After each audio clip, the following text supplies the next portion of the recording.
Halo semuanya, bersama saya Leon dan ini adalah konten pertama saya. Dan sebenarnya saya tidak mendedikasikan diri saya untuk terjun dalam konten-konten sosial media seperti ini. Namun beberapa bulan lalu saya dapat tugas dari guru saya, dari dosen saya, dan saya baru ingat bahwasannya hari ini adalah deadline-nya. Dan saya segera mungkin mengambil kamera dan bersama teman saya yang sedang take video. Terima kasih. Ya langsung saja.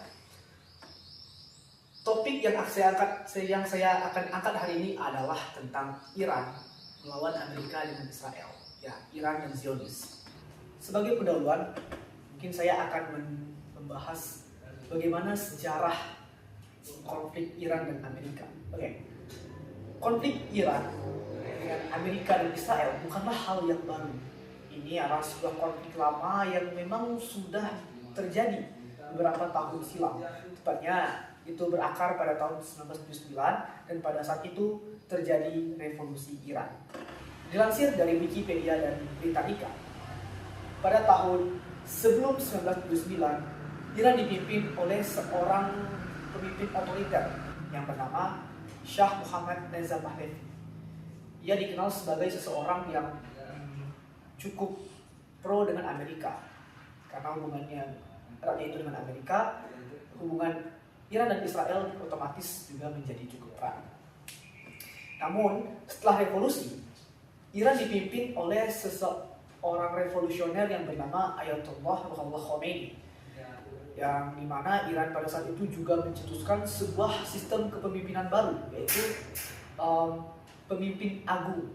Dan Khomeini ini dikenal sebagai seorang yang anti budaya Barat. Pada saat bertanya, ia benar-benar menolak budaya Barat masuk dalam Iran, dan ia mendeklarasikan bahwa Iran mengikuti gerakan anti blok Barat. Gerakan anti blok Barat yang dideklarasikan oleh Iran ini membuat Amerika menjadi was-was, dikarenakan Amerika tahu bahwasanya Iran sedang mengembangkan teknologi nuklir. Dia takut nantinya Asia, negara-negara Timur Tengah spesialnya, nantinya memiliki kekuatan lebih besar dari Amerika. Selain itu juga ada beberapa isu yang mendukung konflik ini. Maksudnya ada beberapa masalah lain yang menyebabkan konflik antara Iran dan Amerika menjadi semakin panas. Contohnya ialah isu bahwasanya Iran dan Amerika melakukan proxy war atau perang yang melalui perantara atau secara tidak langsung. Contohnya seperti ini. Iran secara terang-terangan menyatakan ia mendukung gerakan dari Hamas dari Palestina. Iran selalu menyuplai bahan-bahan medis, persenjataan dan perbekalan untuk polisi di Gaza ataupun gerakan-gerakan dari Hamas. Di sisi lain, Amerika juga melakukan hal yang serupa. Amerika selalu menyuplai persenjataan untuk Israel. Dapat kita di sini bahwasanya terjadi perang secara tidak langsung antara kedua belah pihak. Dari sisi Iran, ini adalah sebuah gerakan perlawanan, gerakan dukungan untuk saudaranya. Namun dari sisi Amerika dan Israel, ini adalah sebuah ancaman yang takutnya ketika Palestina berhasil memenangkan konfliknya, Iran takutnya nanti menjadi lebih berkuasa. Ia mengatakan ke dunia bahwasanya ia bisa menyelesaikan konflik yang tidak terselesaikan ini. Takutnya banyak sekutu-sekutu Amerika malah berpaling ke Iran. Nah, jika kita berbicara tentang konflik ini, ya konflik antara Iran, Amerika, dan Israel, tentu adanya sebuah miskonsepsi atau perbedaan pendapat, perbedaan pandangan dari ketiga negara ini. Dari Iran sendiri, Iran beranggapan bahwa serangan yang mereka lakukan hanyalah perbuatan balasan yang sah. Maksudnya gimana? Menurut mereka, apabila mereka diserang, maka tentu mereka akan melawan. Maka dapat disimpulkan bahwa tindakan yang Iran lakukan adalah pertahanan diri dan menjaga harga diri mereka. Lantas bagaimana dengan Amerika? Amerika dari dulu memang sudah was-was terkait teknologi yang sedang berkembang di Iran. maka mereka selalu melakukan tindakan pencegahan seperti menyerang terlebih dahulu. Karena apabila negara Asia, terutama yang di Timur Tengah, memiliki kekuatan yang lebih besar dari Amerika, maka takutnya Amerika akan kehilangan pasarnya. Ekonomi mereka malah akan anjlok oleh negara-negara di Asia. Dari dua negara ini dapat disimpulkan bahwa mereka sama-sama punya ideologi yang berbeda, di mana Iran ingin mempertahankan harga diri negaranya dan Amerika ingin menjaga kestabilan. Lalu bagaimana dengan Israel? Nah, Israel sendiri memiliki ideologi yang agak berbeda dengan Iran dan Amerika. Israel hanya ingin melakukan dominasi besar di wilayah mereka, di sekitar mereka. Dalam hal ini mereka hanya ingin menaklukkan Palestina. Namun konflik antara Iran, Amerika, dan Israel ini malah menghambat gerakan mereka. Dan dikarenakan serangan mereka ke Iran melakukan serangan balik, serangan balasan yang menghancurkan kekuatan Israel seperti bekal militer, infrastruktur, pemukiman, dan lain sebagainya. Tentu dari konflik ini menimbulkan banyak sekali kerugian ya. Seperti salah satunya saya ambil adalah dari sisi ekonomi, dari sektor ekonomi. Iran telah menguasai Teluk Persia, ya mereka telah lama menguasai Teluk Persia, dan yang paling sentralnya mereka menguasai Selat Hormuz yang juga merupakan 30% dari jalur perdagangan minyak bumi global. Dampaknya gimana? Tentu ini sangatlah fatal. Dikarenakan konflik ini, jalur perdagangan tutup, menyebabkan harga minyak bumi semakin meningkat. Harga transportasi juga ikut meningkat. Dan yang paling ditakuti adalah inflasi secara global.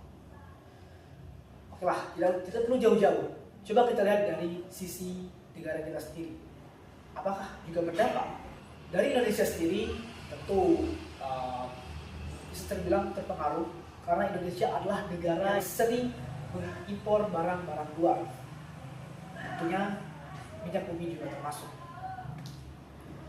Dikarenakan adanya konflik, jalur perdagangan tutup.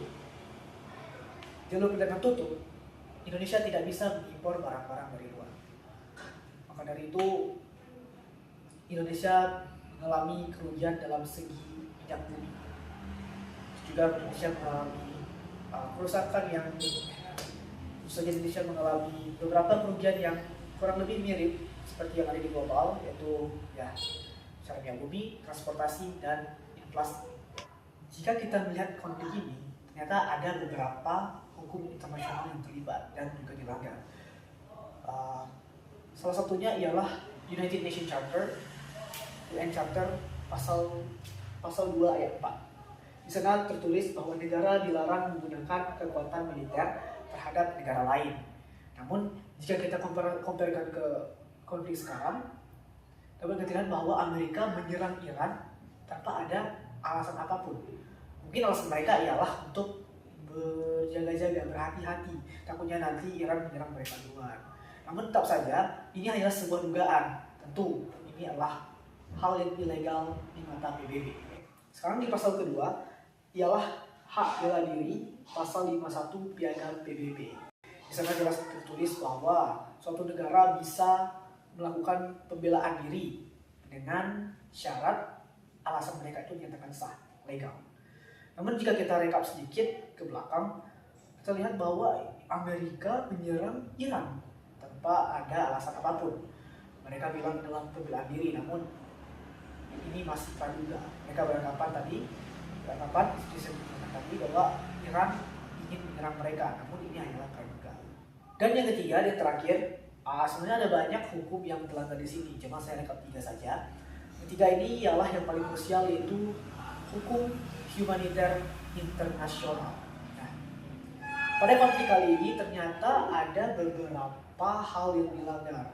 Seperti pertama dari poin HHI ini adalah distinction. Ternyata serangan yang dilakukan oleh Amerika, Iran, Israel ini menyerang warga sipil, membuat warga sipil menjadi korban. Dan tentu hal ini melanggar HHI. Karena dalam distinction mengatakan suatu negara harus bisa membedakan mana target militer dan mana warga sipil. Dan yang kedua, masih di HHI itu ialah proportionality. Ya, maksudnya suatu serangan bisa dilancarkan sesuai dengan proporsinya. Misal, jika targetnya kecil, tentu serangannya juga harus sama kecilnya. Jika targetnya besar, itu harus juga besar juga. Namun dalam hal ini kita lihat bahwa target mereka hanyalah seorang pemimpin. Namun mereka menggunakan serangan yang cukup massal. Lanjut yang ketiga, poin ketiga dari HI adalah military necessity atau alasan militer yang cukup legal. Di sini dikatakan bahwa military necessity atau suatu niat dari militer itu harus sah secara PBB. Seperti serangan militer harus dari alasan yang jelas, bukan hanya sekedar balas dendam. Kita lihat di sini ada beberapa tindakan yang diambil oleh Iran, yang mana itu termasuk dalam kategori balas dendam dan itu melanggar hukum ini. Oke, baik semuanya, di sini kita sudah memasuki penghujung konten yang memang secara tidak langsung saya buat untuk memenuhi tugas. Dan juga di sini dapat kita simpulkan bahwasanya konflik antara Iran, Amerika dan Israel timbul karena sebuah ideologi tentang bela diri. Di hukum internasional sendiri disebutkan bahwa dalam pasal 51 PBB, sebuah negara bisa membela diri dengan alasan yang legal. Ya. Negara seperti Iran dan Amerika melakukan hal yang sama, namun dalam sisi Amerika, mereka melakukan pembenaran, melakukan bela diri tanpa adanya alasan yang jelas. Mereka beranggapan bahwa Iran akan menyerang mereka terlebih dahulu. Namun dalam ini dapat kita lihat bahwa ini masih berupa anggapan. Di sisi lain, dalam pasal 2 ayat 4 Piagam PBB juga disebutkan bahwa suatu negara tidak boleh mengerahkan kekuatan militer terhadap negara lain. Nah, dari konflik ini dapat kita lihat bahwa pasal ini telah dilanggar. Ya. Namun dalam semua konflik yang ricuh ini masih ada satu pasal yang benar-benar telah dilanggar, yaitu hukum humaniter internasional. Ya. Hukum yang mengatur bagaimana tata cara SOP dalam berperang. Namun ketiga negara ini ternyata telah melanggar hukum yang telah dibuat ini. Seperti dalam hal pembedaan, negara harus bisa membedakan mana target militer dan mana warga sipil. Dan hal ini tidak realisasikan di konflik ini. Dan juga ada di poin kedua, masih di HI, yaitu tentang proporsionalitas, yang mana suatu negara bisa menggerakkan serangan, namun sesuai proporsinya. Maksudnya gimana? Jika targetnya hanya 1, 2, 3 orang, tentu serangannya juga harus kecil. Namun jika targetnya massal, ya serangannya juga harus massal. Namun dalam konflik ini malah berkebalikan. Target Amerika adalah 1 orang, namun mereka malah menyerang dengan cara membombardir.